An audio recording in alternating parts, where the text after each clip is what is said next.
Bonjour à tous. Alors, bienvenue sur cette nouvelle capsule vidéo sur le thème de l'entrepreneuriat et de l'entreprise que je vais faire avec Antoine. Donc, Antoine, quel va être le grand thème d'aujourd'hui? Alors aujourd'hui, on va parler des banques. Donc, comment convaincre un banquier?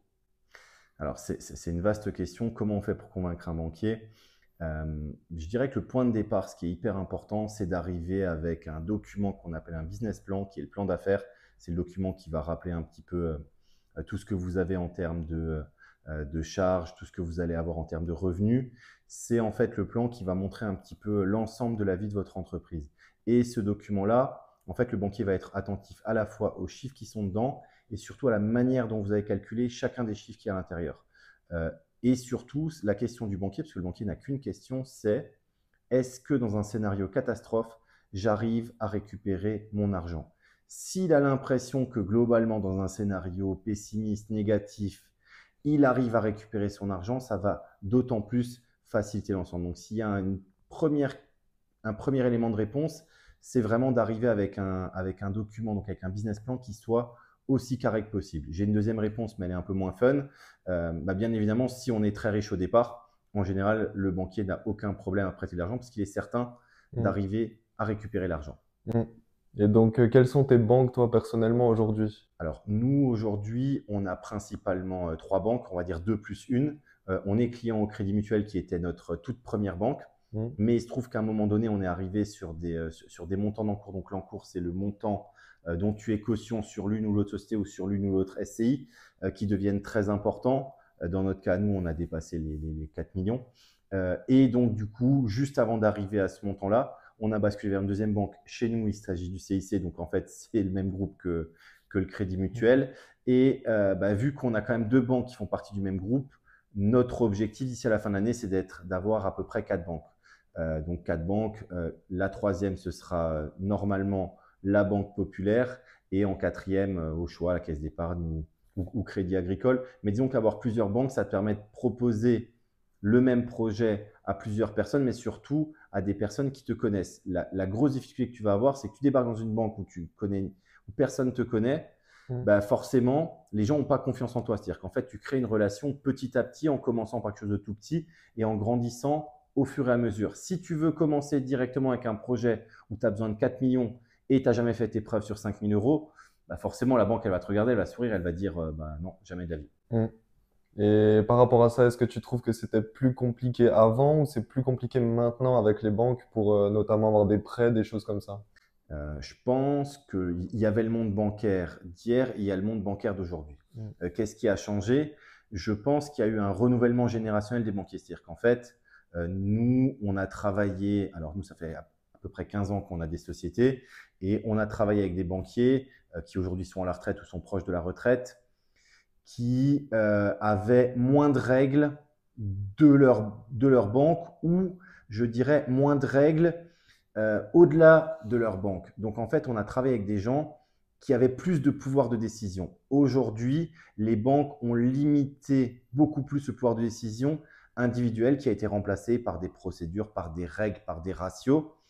Ce mm, qui fait qu'aujourd'hui, on peut tourner le problème dans tous les sens. C'est beaucoup plus compliqué d'obtenir un crédit, toujours si on n'a pas d'argent derrière, que c'était le cas dans le passé. Pour prendre un exemple très simple, il y a 15 ans, quand tu achetais un bien immobilier, si tu faisais une bonne affaire, la banque te prêtait tout l'argent pour acheter le bien, donc 100%, mais elle te prêtait également les frais de notaire, elle te mm, prêtait également les frais d'achat, voire elle te prêtait encore de l'argent pour faire les travaux. Si on prend le cas de notre première acquisition, on gagnait 500 euros par mois et on a réussi à emprunter 380 000 euros sans apport. Ça, mm. aujourd'hui, c'est impossible. Le même dossier, même nous qui sommes aujourd'hui de très bons clients, le même dossier, ça va être minimum, allez, je dirais 30-35 000 euros d'apport et au bas mot du bas mot, ce qu'on appelle les non-valeurs, c'est-à-dire frais de notaire et tous les frais liés à l'acquisition. Ça, aujourd'hui, c'est la norme. Donc, aujourd'hui, c'est beaucoup plus compliqué d'avoir un crédit. Pourquoi c'est plus compliqué?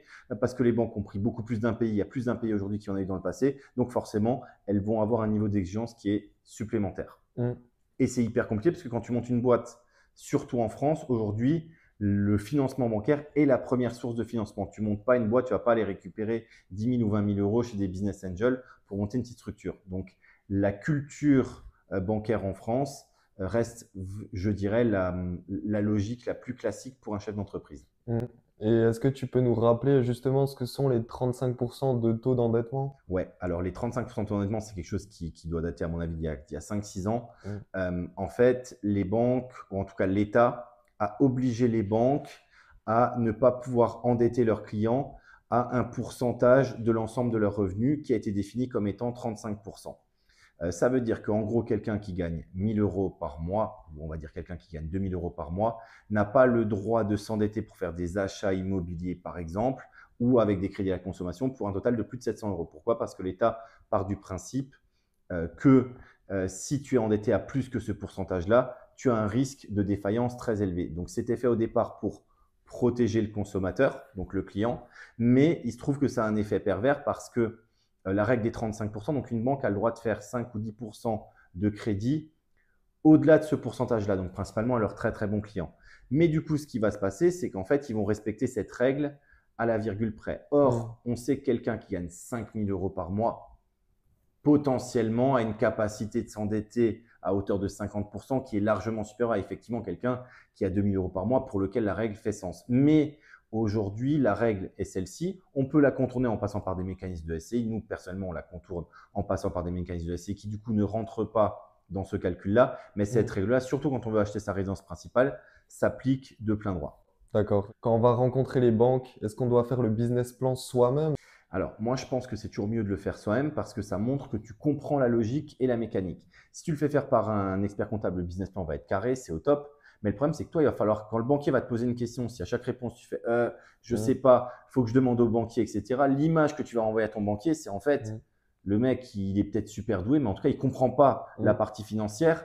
Et donc, du coup, bah forcément, ça va pas le séduire à fond. Moi, je sais que je parlais avant du premier dossier qu'on a eu, le fameux dossier immobilier à 350-380 000 euros. Je pense qu'une des raisons pour lesquelles on l'a eu, c'est qu'on était incollable sur la partie financière. On avait fait 3 scénarios, le scénario normal, le scénario catastrophe. Et quand le banquier a vu que même dans un scénario catastrophe, on s'en sortait très bien, toujours, encore une fois, il faut se remettre dans le contexte. C'était il y a 13 ans, parce qu'il ne nous reste plus que 2 ans de crédit, c'était un crédit sur 15 ans. Et ben, ça a débloqué le fait que le banquier ait dit oui. Il se trouve qu'à l'époque, notre banque était le Crédit Mutuel, qu'on avait très peu d'encours. Je rappelle que du coup, dans ce cas-là, ton banquier n'a pas besoin de demander une validation au service engagement. Donc, le directeur d'un Crédit Mutuel pouvait appuyer sur le bouton, signer, dire ouais, ok, c'est bon, tu repartais de ton rendez-vous. On avait un accord. Donc, ça n'a pas pris 24, 48 heures, etc. On avait un accord directement en sortant de la banque, ce qui est quand même un petit peu plus simple pour pouvoir négocier. Maintenant, il faut accepter que plus tu vas grossir, aujourd'hui, nous, peu importe la banque, à la vue de nos encours, tous nos dossiers sont analysés à la virgule, plus que pour quelqu'un qui a beaucoup moins d'historique que nous, mais qui, du coup, est beaucoup moins endetté. Et donc, justement, tu nous parlais du Crédit Mutuel. Est-ce que tu as déjà dû changer de banque, toi, personnellement? Alors, on n'a pas dû changer de banque. On a failli changer tous nos comptes d'une banque parce qu'on a eu un refus de crédit, ce qui est quelque chose sur lequel on pourra revenir après. Maintenant, il faut savoir que si tu veux changer de banque ou en tout cas virer l'ensemble de tes comptes d'une banque à une autre banque, il faut vraiment réfléchir attentivement avant de le faire. Parce que si tu le fais, sois certain de jamais avoir besoin à nouveau de la banque. Or, s'il y a une chose que j'ai appris dans ma vie, c'est que la vie est longue et que même des choses auxquelles tu penses plus avoir besoin, bah, tôt ou tard, tu risques d'avoir besoin d'eux. Donc, on a failli le faire, mais il se trouve que la banque en question a du coup revu sa position, ou en tout cas va revoir sa position, ce qui fait justement qu'on n'aura pas besoin d'en arriver à cette extrémité. Et donc, tu parlais de refus bancaire. Est-ce que tu en as déjà eu? À quel moment c'est arrivé? Alors, nous, le premier refus bancaire, il a eu lieu il y a 1 an, j'avais jamais eu avant. Ok. Et en fait, on en a eu un pour un projet qui est un peu plus gros que ce qu'on fait habituellement, mais surtout, c'était un projet qui tombait à une période particulièrement complexe. On sait que la fin d'année dernière a été très compliquée pour les banques. Et donc, en fait, les banques n'avaient absolument pas envie, besoin de prêter de l'argent. Voilà, peu importe le pourquoi du comment. Et nous, il se trouve qu'on arrive avec un projet qui est très technique. Donc, c'est un projet de refaire 10 appartements avec une partie qu'on appelle les éco-PTZ, donc des prêts à taux zéro, ce qui présuppose d'avoir 10 crédits différents, ce qui présuppose en plus un crédit principal avec un décalage de trésorerie jusqu'à récupérer des subventions. Donc, en fait, un dossier cauchemardesque pour une banque, c'est-à-dire qu'en fait, pour des niveaux d'emprunt qui sont très faibles, ça présupposait énormément de travail de la part d'une banque.